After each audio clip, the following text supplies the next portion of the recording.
La pregunta, ¿qué iniciativas ha tomado el Museo Nacional de Etnografía y Folclore para proteger y difundir las danzas como la morenada y el caporal? Bueno, puntualmente lo que nosotros hemos hecho es realizar una exposición que está vinculada con máscaras de Bolivia.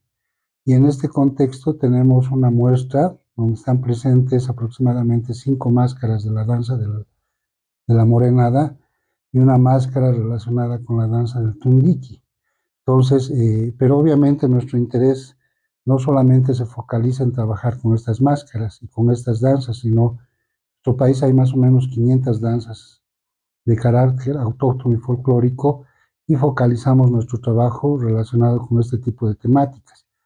Alguna vez en el museo, unas 3 o 4 ocasiones, se han realizado eventos de carácter mayor que están vinculadas con el rescate de la danza de la morenada y del tundiki con el caporal, principalmente porque hay variantes, hay un debate bastante fuerte en el origen de la danza de la morenada, ¿no? Algunos dicen que es un origen local que está relacionada con una danza de la región de la costa o de las orillas del lago Titicaca, y esta danza tiene más bien, según esta hipótesis, un origen en la localidad de Taraco.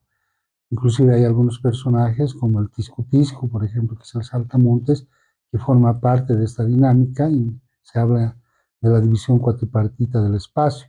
Hay otras hipótesis que dicen que la danza de la morenada tiene un origen uru y por eso se maneja o se hace esta danza compasada que tiene que ver con estar sobre una balsa de totora.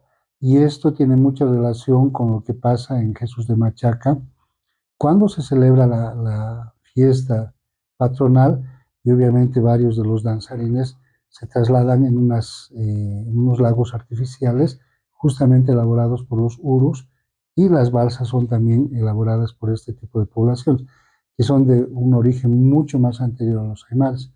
Hay una tercera hipótesis que está manejada mucho por Coco Manto que dice que la danza de la morenada está vinculada con el origen de la migración de los morenos hacia esta zona en el periodo de la colonia, ¿no? Entonces, se han generado este tipo de debates, se ha trabajado mucho con este tipo de características. Dice la segunda pregunta, ¿cómo puede la investigación etnográfica ayudar a reforzar el argumento de que estas danzas son genuinamente bolivianas? Bueno, la danza etnográfica, perdón, la investigación etnográfica es fundamental. Porque, bueno, en el primer caso no tenemos mucho problema con el caporal, porque el caporal tiene origen en la década del 70 y los datos sobre su aparición en estos contextos están, un segundito, por favor. Sí, está, ¿Me puede esperar, por favor, les ruego? está conmigo, solo que se Pero atrasó un poquito. pase entonces. Por favor. Entonces, volvemos a ¿Cómo empezar está? con la respuesta, por favor, de Ya. la segunda pregunta. ¿Cómo puede la investigación etnográfica ayudar a reforzar el argumento de que estas danzas son genuinamente bolivianas? Le decía que la danza del caporal no tiene mucho problema por el origen, es un origen muy reciente, es de la década del 70. Mucho de su origen tiene que ver con los hermanos Estrada, eh, y además hay elementos que me parecen bastante interesantes porque habla de que el ritmo de la danza aparece de la cuyagua y también de otra danza que es bastante interesante, que es de los cusillos. Entonces, ahí digamos no hay donde perderse. El problema es con el tema de la morenada. Lamentablemente, o sea, todavía falta trabajar mucho y ninguno de los especialistas de la fecha nos han dado un origen relacionado con el nombre, o sea, cuál es el nombre originario de la danza de la morenada. Todos nos afirman que es morenada y ya, pero la morenada es netamente de origen, o sea, el término como tal está relacionado con los afrodescendientes. Entonces, hemos hecho un análisis un poco más profundo tratando de ver en qué momento o qué instrumento musical se toca para la danza de la morenada. Y los dos instrumentos musicales son el pífano y el siku. Entonces, si hablamos del siku y del pífano, estaríamos ubicando la danza más o menos en un periodo que está relacionado con el tiempo seco en el contexto local. Ahora no sabemos si es del tiempo seco que está relacionado con frío o el tiempo seco caliente, ¿no? Eso ya la investigación etnográfica sacará a colación. Hemos visto, por ejemplo, que esta interpretación con sikus todavía se utiliza para la fiesta del 16 de julio en la región de Charazani. Tenemos grabaciones del pífano, pero no hemos ubicado de qué región exactamente es. Entonces, todavía es un debate largo para ver si la etnografía nos puede dilucidar este tipo de problemas y conflictos.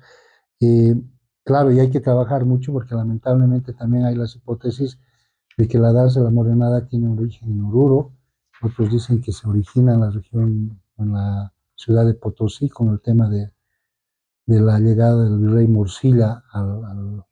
Hay un cuadro muy famoso donde hay la presencia de morenos y esto todavía hay que seguir trabajando.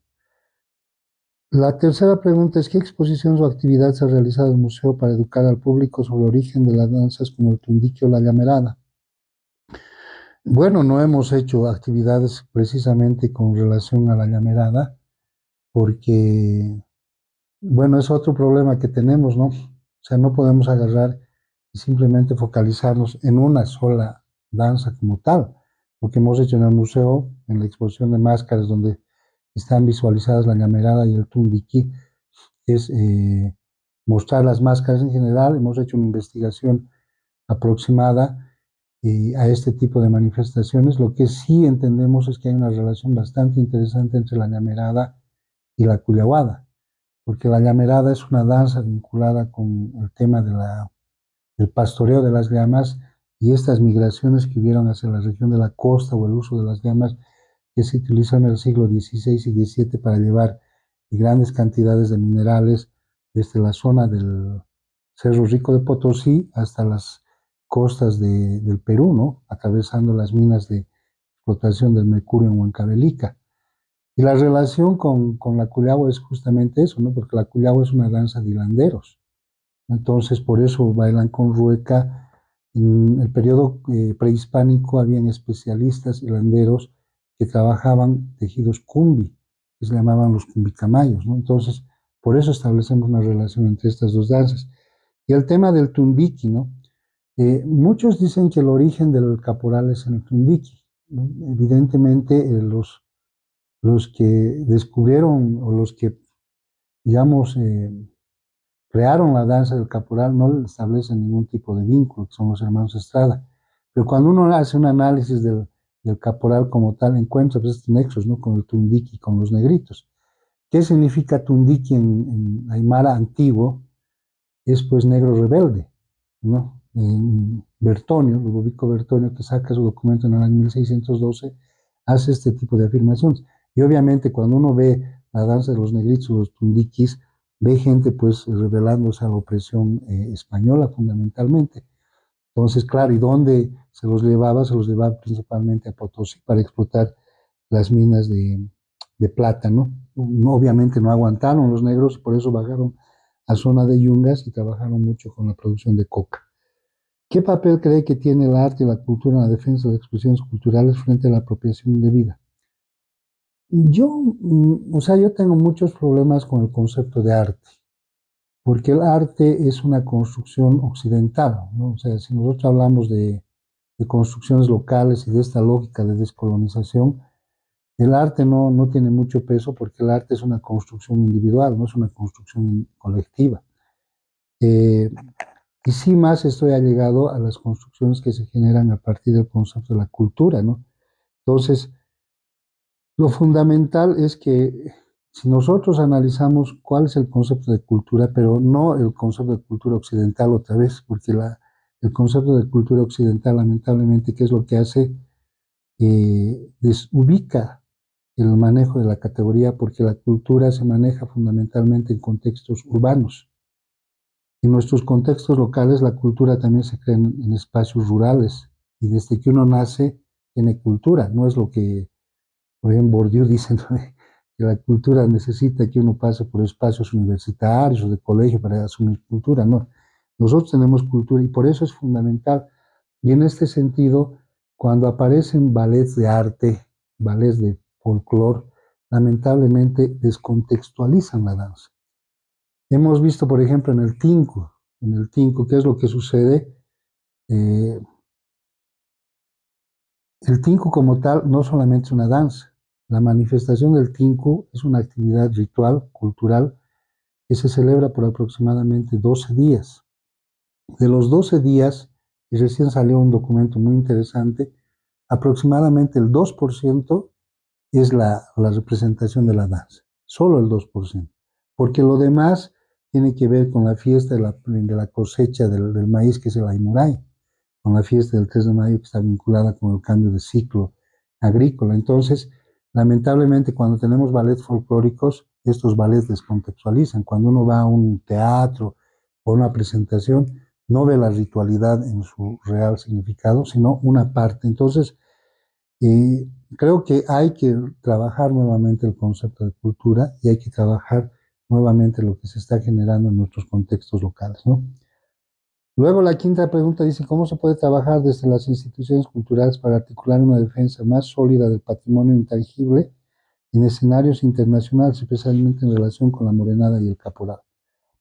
Creo que la línea que está planteando el documento de preguntas, principalmente que trabajar con etnografía es fundamental. Si no hacemos investigación, pero no investigación relacionada con bajar información del Internet, como lamentablemente lo hicieron los de la OMS en algunas danzas, y hacer un copy-paste no tiene sentido. Lo que sí hay que hacer es etnografía, es decir, ustedes como UPA tienen la oportunidad de trabajar en diferentes ámbitos porque muchos de los estudiantes son migrantes de primera, segunda, tercera generación de diferentes zonas rurales.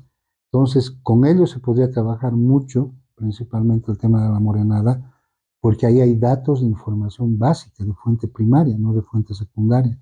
Entonces, a partir de esto, podríamos ir recuperando diferentes formas de ver en qué momento precisamente se interpreta la danza de la morenada, que no esté relacionado obviamente con el calendario católico, porque lamentablemente cuando les digo 16 de julio ya en Charazán inmediatamente se me viene Virgen del Carmen, ¿no? Entonces, ¿qué hay por debajo? ¿Cuál es la...? Es lo mismo que pasa cuando uno celebra la fiesta del 2 de febrero, que es la fiesta de la Virgen de la Candelaria, pero ¿qué hay por debajo? Es la fiesta de la primera cosecha en nuestro contexto local, ¿no? Entonces la gente chaya las illas, entonces eso hay que develar, ¿no? O sea, ¿qué pasa con la fiesta del 16 de julio? Y esto nos va a generar mucha más información. ¿Por qué nos parece importante? Porque lamentablemente hay una lógica monocultural. Esta lógica monocultural pretende que nosotros dejemos de bailar e interpretar nuestras ritualidades en el espacio rural. Y al hacer eso, qué estamos haciendo? Estamos volviendo en un contexto, en una sociedad monocultural, es decir, solamente nos gustan algunas danzas y nada más. Al principio de la entrevista le decía, en Bolivia hay 500 danzas. De las 500 danzas, ¿cuántas realmente se bailan? Entonces, si comenzamos a investigar, nos vamos a dar cuenta de que conociendo a los otros, tenemos otros elementos que nos van a permitir generar nuevas dinámicas. Sin embargo, licenciado Milton, quizá me pueda regalar tres preguntas más al respecto Sí, del sí. Museo Nacional del Norte. El primero es, ¿cuáles son las principales competencias de esta entidad? Nosotros trabajamos mucho con la categoría intercultural, intracultural y pluricultural. Hay en la otra, lamentablemente a veces agarramos y confundimos lo pluri con lo multi, y no nos interesa mucho lo multi porque lamentablemente en lo multi hay una sociedad que se impone sobre las otras. Eso es lo que está pasando en este momento en nuestra sociedad. Quien tiene mucho más peso son las sociedades de habla aymara y quechua. Estamos arrinconando a las sociedades que hablan guaraní, cabineño, eseja, etcétera. Entonces la idea es que seamos pluri, es decir, al mismo nivel se mantengan los diferentes tipos de categorías. Entonces, ¿qué es lo que queremos hacer a partir de esta definición? Generar un diálogo, porque lamentablemente no hay diálogos. Entonces, tiene mucho valor, digamos, si alguien baila chatripuli versus alguien que baila morenada, versus alguien que baila, por ejemplo, aña aña o la danza del tamucumira en la región de los mojeños. Pero este valor se lo puede generar a partir de hacer investigación. Entonces, esa es nuestra competencia, ¿no? El generar mucha más investigación. El otro problema, cuando nosotros hablamos de competencias, es que está mal analizada la categoría que se maneja en el artículo 5 de la Constitución Política del Estado. ¿Qué dice ahí? En el artículo 5 dice son 36 lenguas, no dice son 36 culturas. El último dato del censo del 2012, de hace 10 años, bueno, de hace 12 años, nos dice que hay 119 identidades culturales. Entonces, trabajar con las 119 identidades culturales para nosotros es muy complicado, o sea, somos una institución muy chiquitita. Entonces, de ahí tenemos varias otras instancias que nos pueden ayudar y justamente una es la europea, ¿no? Porque, como les decía, tiene gente de diferentes lugares, ¿no? Con diferentes formas de pensar, eso es lo que habría que rescatar. Bien, dentro de estas competencias que nos acaba de explicar, ¿cuáles serán las estrategias que esta institución puede ejecutar para contrarrestar la narrativa peruana, específicamente de Puno, la Virgen de la Candelaria, con la apropiación indebida de nuestro patrimonio cultural? Bueno, nosotros tenemos varias estrategias que están vinculadas con la educación. Hemos hecho nosotros aproximadamente 31 catálogos de investigación, pero ojo que este museo no está focalizado solamente en trabajar con danzas. Ese es nuestro limitante. O sea, nosotros trabajamos con rescate ontológico de las sociedades. Entonces, a partir de eso es que tenemos muy buena información. Hemos hecho trabajo de campo en diferentes lugares en nuestro país. ¿Qué productos tenemos? Tenemos catálogos de más de 500 hojas que uno puede comprar en la librería o en la tienda que tiene el museo. Tenemos una serie que está vinculada con rescate de mitos, se llama el Museo Te Cuenta, que es para niños, por ejemplo. Tenemos aproximadamente 18 videos de rescate de mitos y revalorización del conocimiento local, que es de 3-4 minutos para niños, ¿no? Entonces, hemos ido trabajando permanentemente con este proceso de revalorización ontológica. ¿Por qué? Porque otra vez, nosotros en el pasado cometíamos un error, pensábamos que registrar la danza por la danza era lo mejor, y no es así. Con el ejemplo que les di del Tinku, hemos ido trabajando ya aproximadamente hace unos 20 años en entender que la danza responde a un ritual. O sea, ¿en qué momento se va a interpretar una danza en un contexto local? Está relacionada ya sea con un ritual de siembra, de cosecha, de fertilidad, vinculado con la muerte, etcétera. Entonces, esas estrategias son las que nosotros comenzamos a analizar.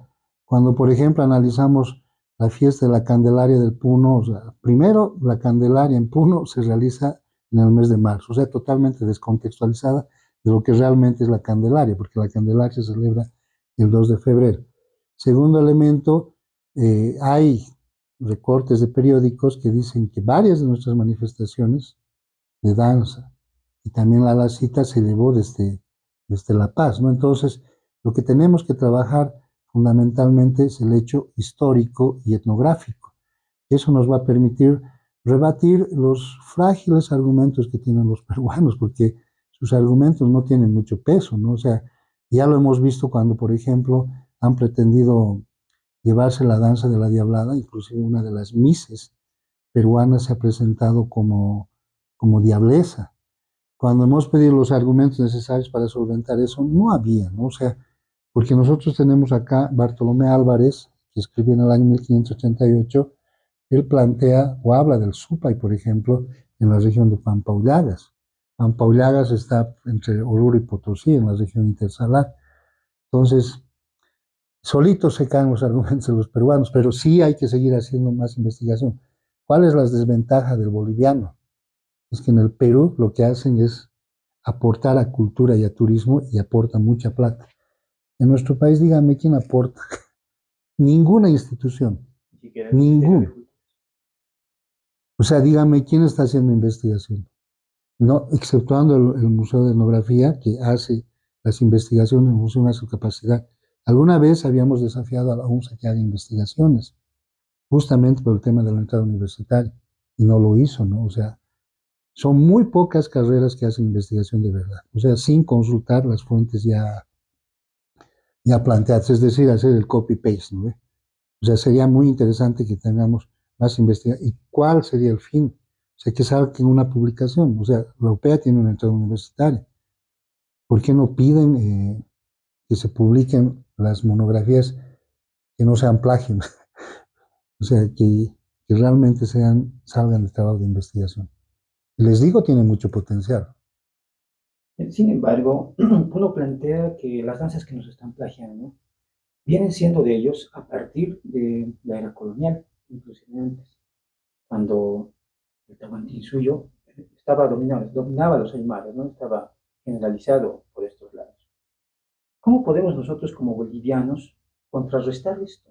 Porque nos pertenece el Museo Nacional de Etnografía y Folclore, preserva estas danzas, hace investigación de estas danzas, pero sin embargo uno ha presentado ante la UNESCO una candidatura para patrimonio cultural e inmaterial ante la UNESCO que se va a debatir. ¿Cómo podemos contrarrestar esto? Bueno, otra vez reitero, o sea, normalmente hablamos o sea, primero, el primer referente que tenemos es ir a la colonia. En la colonia hablamos del virreinato del Perú, pero antes de que funcione el virreinato del Perú, ¿qué funcionaba? Funcionaba el colegio de Charcas. ¿Y cuáles eran los límites de Charcas? Justamente era Puno, hasta Cusco era. De Cusco hacia abajo, todo eso era el territorio que pertenecía al colegio de Charcas. Antes de eso estaba el Incario, antes de eso estaban los Aymaras, antes de eso estaban los Tiwanacotas. Hay un debate así bien fuerte en quiénes realmente son los Tiwanacotas. Tiwanaco llegó hasta la costa del Perú, el actual Perú, ¿no? Ahí se encontró la Dama del Cau, que es de origen Tiwanacote. Pero ¿qué es lo que dicen los peruanos? No es Tiwanaco, es Huari, ¿no?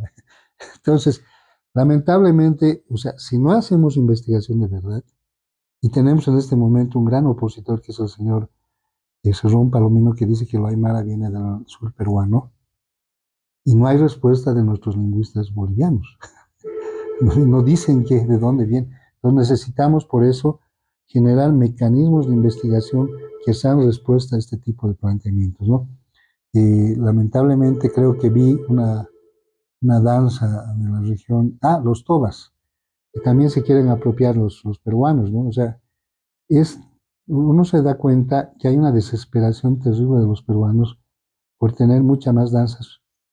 ¿Cuál es el fundamento principal que manejan los peruanos? Los peruanos manejan turismo y el turismo trae plata. Permanentemente ellos tienen entradas, no necesitan tener una entrada de qué o no sé de qué, y ellos activan sus grupos de danza que tienen en el Puno. Entonces los peruanos, los turistas ven permanentemente eso. Nosotros no. Necesitamos tener una entrada para mostrar nuestro tipo de manifestación y no hacemos turismo de eso. O sea, el peruano en este momento está desesperado de captar. Claro, uno ve Toba, es impresionante. Tobas viven en la región del Chaco y recién en el 2012 han aparecido, por si acaso, porque habían desaparecido desde la guerra del Chaco hasta ahora.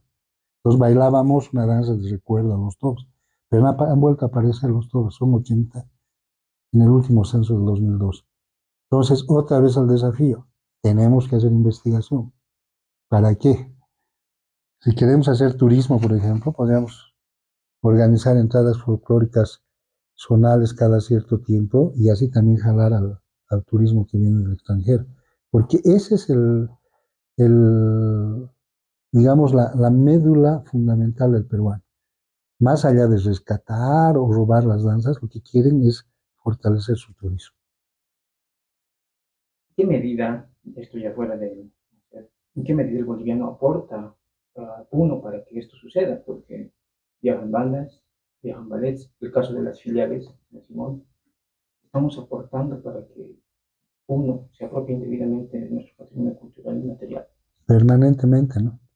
O sea, no solo es las filiales, sino son los bordadores, los mascareros, los matraqueros, los que hacen botas, inclusive cómo se llevan ese material.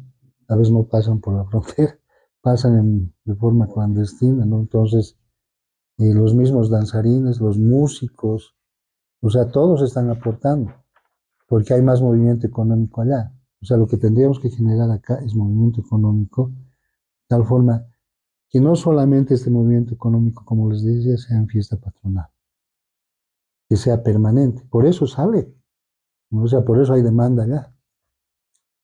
Bien, licenciado, sus últimas apreciaciones y recomendaciones. Bueno, la clave fundamental es que,